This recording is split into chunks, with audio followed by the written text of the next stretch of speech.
Go for this time around. What do you want to do? Well, I haven't seen this cutscene yet, so let's try it. Don't take it. Thanks, but no thanks. It's kind of weird to be getting presents from another dude, you know? Sam's eyebrows went up. Apparently, he hadn't thought of that. Well, I guess you have a point. Really? I won't force it on you. Sure you don't want it? Oh god, I have to do this one more time then if I want to get all the dialogue choices. I don't want it. Yeah, I don't want it. Why don't you give it to Lotus? Good idea, will do. Santa turned and headed off to the other room. Hey, you old bag! I just found the perfect thing for a woman in her 40s. How do you even know she's in her 40s? He walked into the next room, waving the bookmark. Junpei turned back to his work.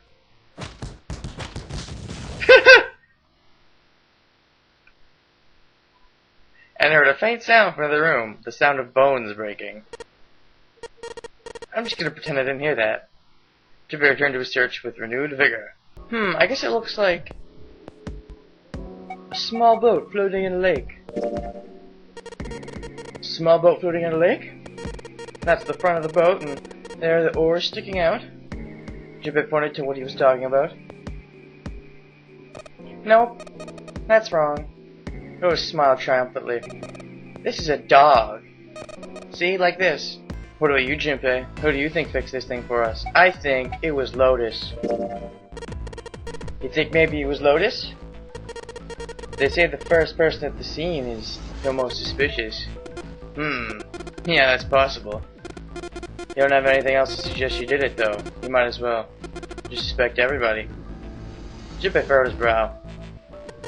So in other words, one of us is the person who fixed the wreck. Sandy grinned. Bingo. We have a winner. But if that's true, then the person who did it doesn't want the rest of us to know that they fixed the red. I still don't know what's going on with this red thing.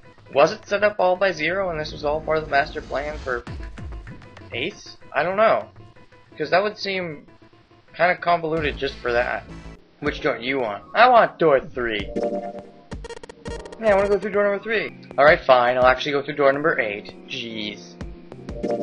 Junpei was, for once, at a loss for words. Lotus grinned, pleased with himself. Of course I didn't. I'm assuming he's talking about not knowing that she was a programmer of any kind? Or like he didn't expect her to be? This seems to be new dialogue, because I can't skip through it. Well, at any rate, that was pretty amazing. Giggle. Did you fall for me again? What? Whoa, whoa, whoa. What do you mean again? I lied to you. I know. Don't be so stubborn, shy boy. I'm not being stubborn, I'm not shy, and I'm not a boy. Wait, what? I'm a young, healthy 21-year-old man. I'm not gonna fall for an old lady like you. Suddenly, the guttural roar of a furious animal filled the room. Or so Junpei thought for just a moment. Lotus's head suddenly stopped and her shoulders stiffened. Old lady? Did you just say old lady? Crap, thought Junpei. I went too far. Well, it was a nice life while it lasted. I've had enough of you. Go somewhere else. You're bothering me. What? Go see if you can find a password or a hint or something. Try to open this from here. You're distracting me. Go! Oh god! Now! Jeez! Lotus waved her hand in the universal gesture of dismissal. Junpei was clearly not wanted. It's understandable. Time to cut my losses, Junpei thought, and left as quietly and inoffensively as he could.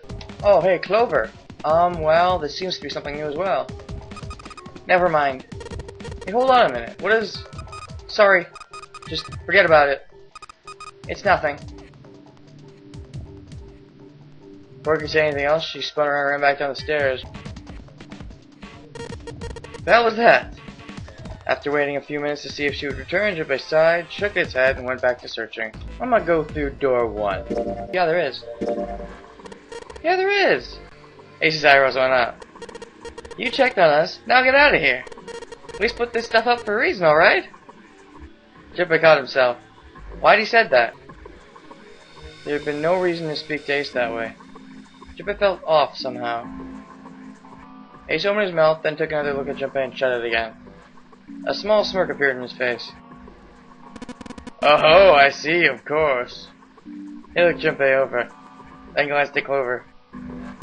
I apologize for the intrusion. Well, best of luck. Ace gave Junpei a knowing pat on the shoulder and left. You dickwad.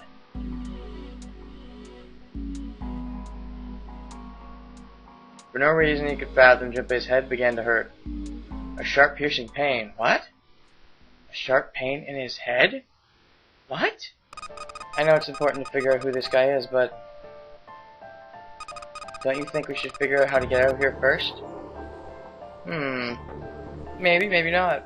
If we don't talk more about his corpse, though, we won't have the combined realization that Snake is alive.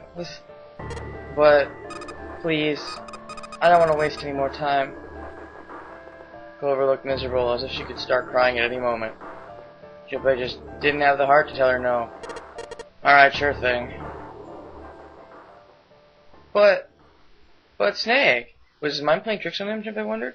For a moment, he could have sworn he'd seen Clover's smile. Really now?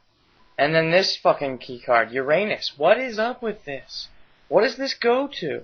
I have no clue, and it's driving me bananas. Bottom deck library. I thought that meant we had to go through door 2, but we didn't find any kind of bottom deck library there. I can only assume it has to do with the true ending? Somehow? Maybe? Okay, ending number 5, here we come, I think. They stepped out of the captain's quarters and into another hallway.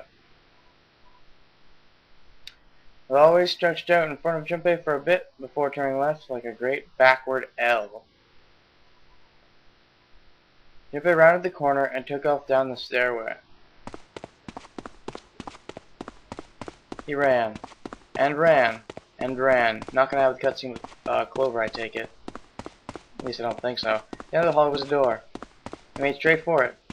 He was nearly halfway to it when he noticed a piece of paper in the middle of the floor. What was a piece of paper doing in the middle of the hallway? Junpei skated to a halt. He dropped down to his hands and knees and quickly tore the paper off of the floor. Now that he had a chance to examine it more closely, it was clear that it was a map. More specifically, a map of the ship's interior for the A-deck. What's wrong? Ace, slightly slower by virtue of his advanced age, had finally caught up to Junpei. Junpei said nothing, simply showed Ace what he had found. He looked at it long enough to determine what it was, and nodded. I see. With that, he began running again past Junpei. Junpei shoved the map into his pocket and got up to follow Ace. Something stopped him. Was it Clover? Again?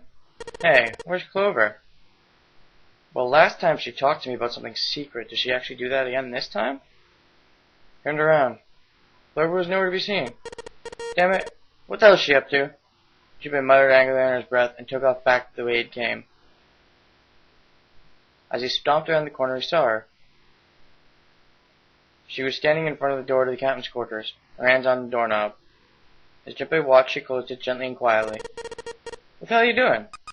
Nothing. What do you mean, nothing? Clover had unconsciously put her hands over the pockets of her jacket, as if trying to hide something. What the hell is that?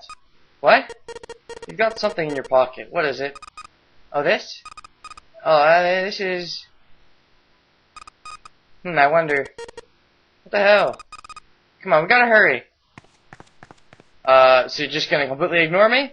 With that, Clover ran straight past the somewhat confused Junpei. As she did, he caught a glimpse of her back. Sticking up from her collar was something that looked like a big wooden stick. Wait, what? Sticking up from her collar was something that looked like a big wooden stick. Hey, Clover, what the hell is that thing on your back? What thing on her back? She didn't respond. What? I don't remember this from the other pathway. Thing on her back? I is confused now. Well, who am I kidding? I've been confused this entire LP, but you're just adding on to the confusion, adding more and more as you go. Junpei did his best to convince himself that it would make sense later and ran off after Clover. Oh, if only you knew, Junpei. If only I knew. I'm sure I'll know eventually. But Junpei pushed through the door and found himself in a large room with a large set of stairs. It was just what he expected to see after reading the map. His "I see" after reading the map himself meant that Ace had probably realized the same thing. Junpei looked around, but Ace was nowhere to be seen. Put his hand on the handrail and leaned over to look down. There he was. And not just Ace, Santa, June, Seven, and Lois as well. Junpei and Clover glanced at each other and hurried down the stairs. They reached B deck at the same time. Jumpy! Clover! June's face was excited. Something had happened. That much Junpei could tell by simply looking at her. What's up? Given their situation, he was not inclined to be excited about sudden developments. June, however, couldn't contain herself. We found it. Found what? We found it. What'd you find? The last door! Zomga! Found door 9. What? There's no way the ending can be the same. There's gotta be some difference here. Just follow us. We'll explain on the way. Okay, let's go. I'm just very curious as to what the difference is gonna be. I know this isn't the true ending. Seven turned and jogged off down the stairs. The rest followed. We finally made it. The relief and excitement in her voice echoed what each of them felt. Yeah, it's finally time.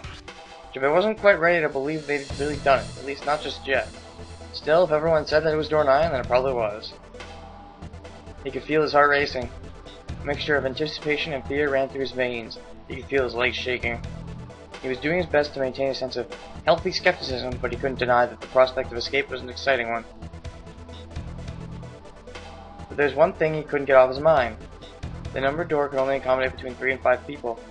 There were 7 of them on their way to door 9. That meant that even in the best case scenario, there would be 2 of them who would have to stay behind. 2 people. He didn't have any solution to that problem yet, but he was desperately hoping one would present itself. Junpei looked over at the clock. The hands indicated that it was 4:30. They had 90 minutes before their time was up. Hey! Junpei! June! Hell you two doing? Making out. Hurry up! Santa's voice jolted Junpei out of his reverie. Let's go, Jumpy. June took off down the stairs, jogging as quickly as she could. Junpei followed. They were quiet for a while until they had just reached C deck when Clover spoke. Ooh, interesting. Oh, is this the difference? Hey, what about door 2? Oh, this is exciting. What about door 2? Everyone else stopped. That's exactly what I was thinking on my first pathway. I was like, what about door 2? No one's went in there. The main reason I wanted to go in there is because I thought, hey, we have the Uranus key. Maybe the door's in there somewhere, but because that's what I thought it would be, considering it's like the bottom part, but it wasn't, so. Seven spoke. What about door 2? Door 2 is the only one we haven't gone through, I mean. Yes, that is true. Are you guys okay with that? Not investigating it, I mean? So what? We found door 9. We don't need any other doors. What's the point? What's the point in going to door 9? We can't all go through it, can we? Actually, we can, and they're about to explain it to you. Then we should do what we have to do before we go any further. It's like a jigsaw puzzle. The best way to finish it quickly is to do the border pieces first. You know? Or what? You think all 7 of us should go to door 9? And then we argue over who stays behind and who gets to go? Do we really want to do that again? Who knows? If we check out door 2, maybe we'll find something. Maybe we can find a way to get us all out somehow. That's possible. I don't know what might be in there. We might not find anything. Don't you think it'd be better to at least have a look? I kind of agree, but at the same time, at least in this point of view, that I haven't seen door 9 yet, I kind of agree. However, Santa, June, Lotus, and Seven all know that there are 2 doors, so one of them should mention that, right? I mean, am I wrong? Does that sound wrong to you guys?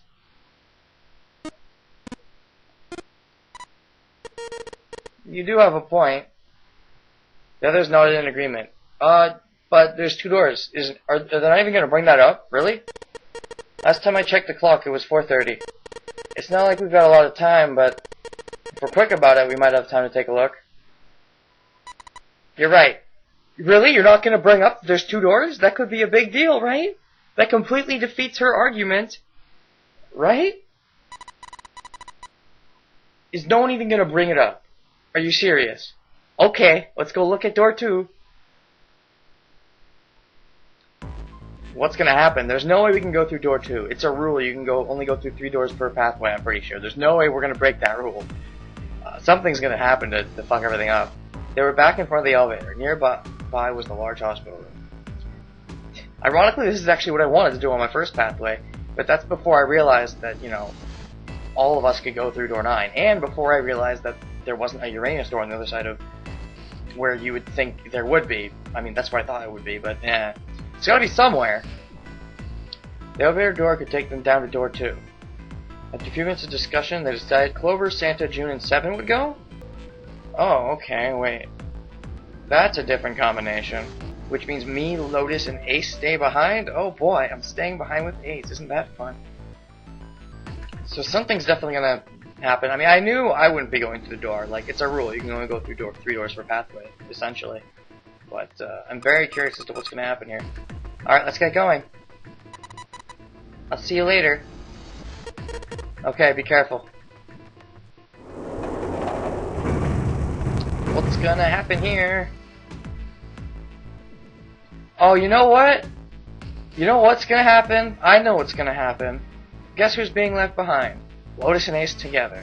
I know exactly what's gonna happen, I think. I could be wrong. I'm not gonna say it, but you know what I'm thinking. They climbed in the elevator and Junpei listened to it creak and rattle its way to the bottom deck. Only Junpei, Ace, and Lotus were left. As the elevator rumbled out of sight, Ace spoke. Lotus, would you be so kind as to go with me? Ah, here we go. I knew this was coming. I knew this was coming. You can't not know this is coming. But I'm surprised. I'm very curious as to how they're going to do it so that they don't give away that Ace is a baddie. So, because like the big reveal is what I did in my pathway 2. I'm pretty sure that's the only time you find out, except maybe in the true ending. So I'm wondering how they don't give it away. Something's got to happen. Something big, I think. Go with you?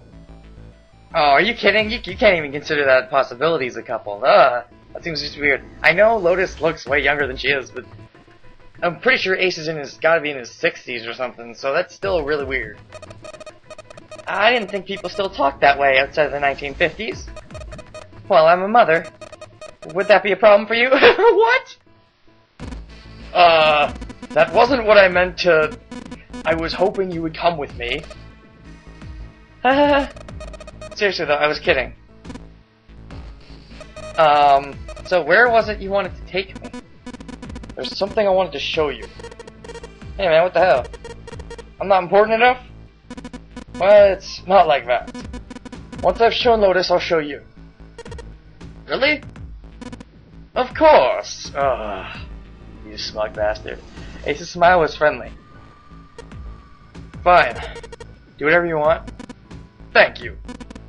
Are you coming, Lotus? Fine. Doesn't look like they're gonna be back anytime soon. I might as well go see whatever it is you think is so important. Thank you. Well then, shall we go? Oh, I'm interested in how they're gonna cover it up, because they can't give away who it is. Oh, they can only give that away in the one pathway, I would think. You kinda anticlimactic if they revealed it here. Ace turned and began to walk. Lotus followed. He disappeared into the hallway on the left. Lots of time is passing, I'm guessing.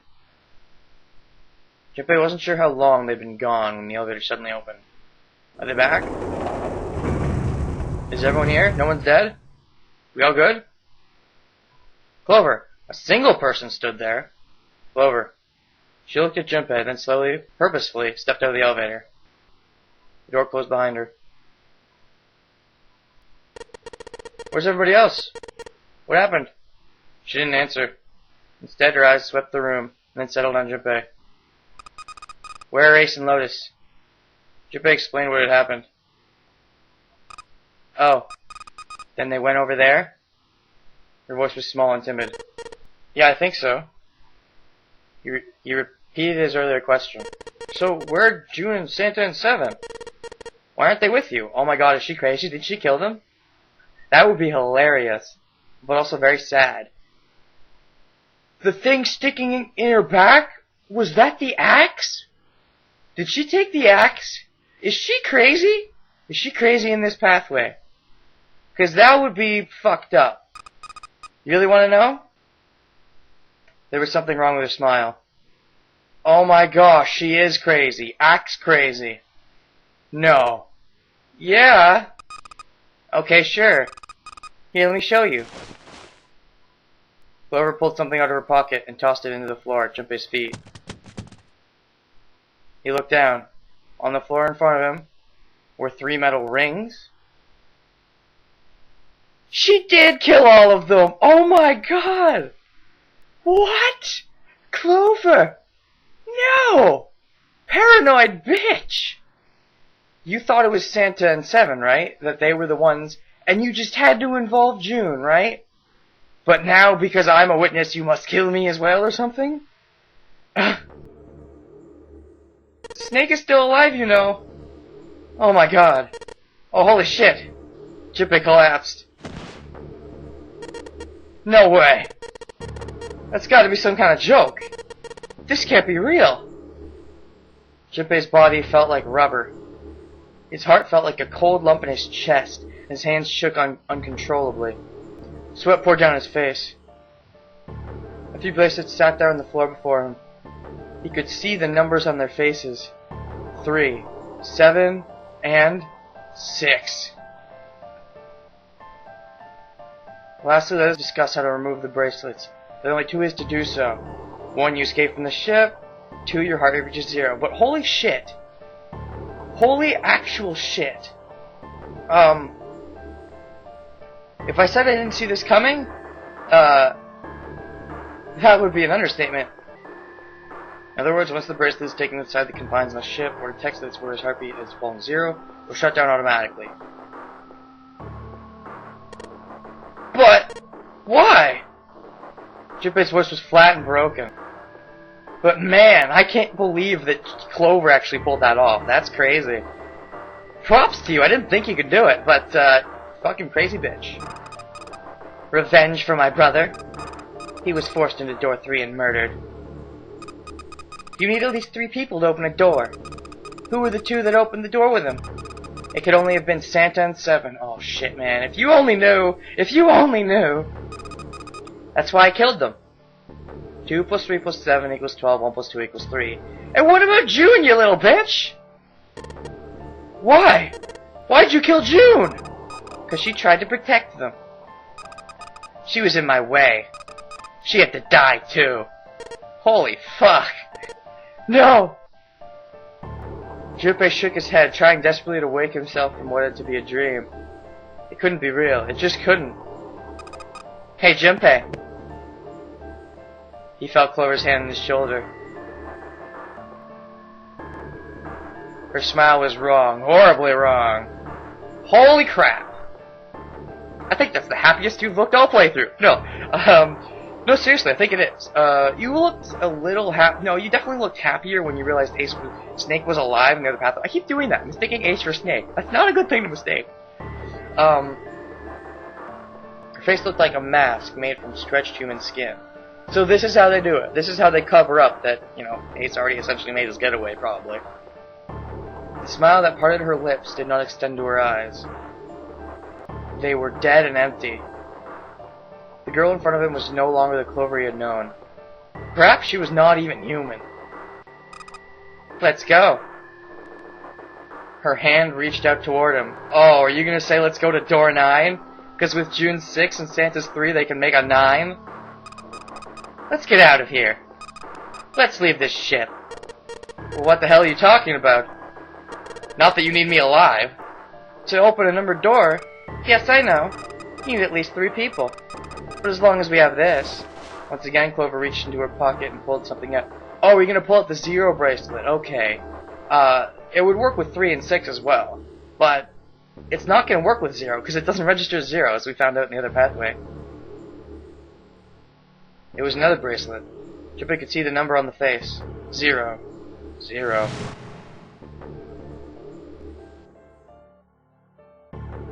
Hey, you've got something in your pocket. What is it? Oh, this? This is... See? You get it now? Oh, God. You're trying to do with me what Ace just did with Lotus. Except you're being more obvious about it. If we have the 0 bracelet, we can leave. We could also use the 3 and 6. In fact, we have to use the 3 and 6, because the 0 doesn't register as 0. You and I can open door 9 with just the 2 of us. 4 plus 5 plus 0 equals 9. See? So let's go. Come on. Hurry up. She shoved out her hand again. Junpei looked at Clover. She had the face of a demon. So where's your axe? There was something else. There was a holy light that surrounded her. She was both a fierce god and a benevolent goddess, filled with love. Love? What kind of love? Junpei? Her voice was soft. Her eyes weren't empty anymore. They were deep, so deep Junpei could feel himself falling into them. He felt dizzy. There was something oddly bewitching about her. His mind was beginning to crack and his heart began to melt. Junpei! The hand she was offering him. It looked so soft, so inviting. Junpei reached out with his own trembling hand and closed it over hers. And she's gonna come down on it with an axe, right? Oh, yep! HRK? Herc? Oh. You fucking bitch! You can't let me live? I'm not getting in your way, your revenge is already done, right? Whatever, she'll get her comeuppance. You know, once she tries to go through door 9, she'll realize that someone else has already gone through, and then, things won't get pretty. She'll probably end up dead in this pathway. Or, you know, it would be sick, I would love to see this, if she got the upper hand of Ace. But, no, I don't know. It doesn't really matter, because either way, they're both crazy at that point. Gah. Gah. Junpei writhed in agony. He shuddered and twitched, his body spasming as he went into a shock. He screamed until his throat was torn and bloody, then screamed more. His cries echoed across the room. Eventually his movement slowed, then faded. There was no more strength left in Junpei. He could feel his body beginning to go numb. He no longer felt pain. He no longer felt anything. Whatever Junpei had been was gone. The last remnant of his mind began to fade. Even as his vision faded to nothing, he saw Clover. You crazy, crazy bitch! Yeah, so, funny how one small thing can change everything. Just the fact that you find out Snake is alive changes everything. Wow. Thanks, Junpei. I'm just gonna borrow this, Kay. Her smile was cold. What was left of Junpei's consciousness mind drifted away. You know what? That's good. I'm glad this happened. You know why? Because it'd be kind of bad if, no matter what, the evil person was always a guy. All that was left was a twisted, broken corpse.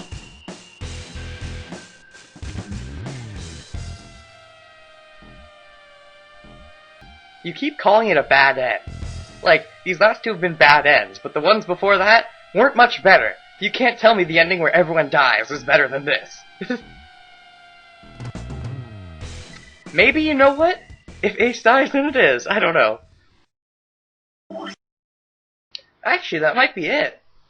If Ace dies, it's considered a regular ending. But if he doesn't, it's considered a bad ending. And that would make sense. And now we'd still have just the true ending to get. Oh boy.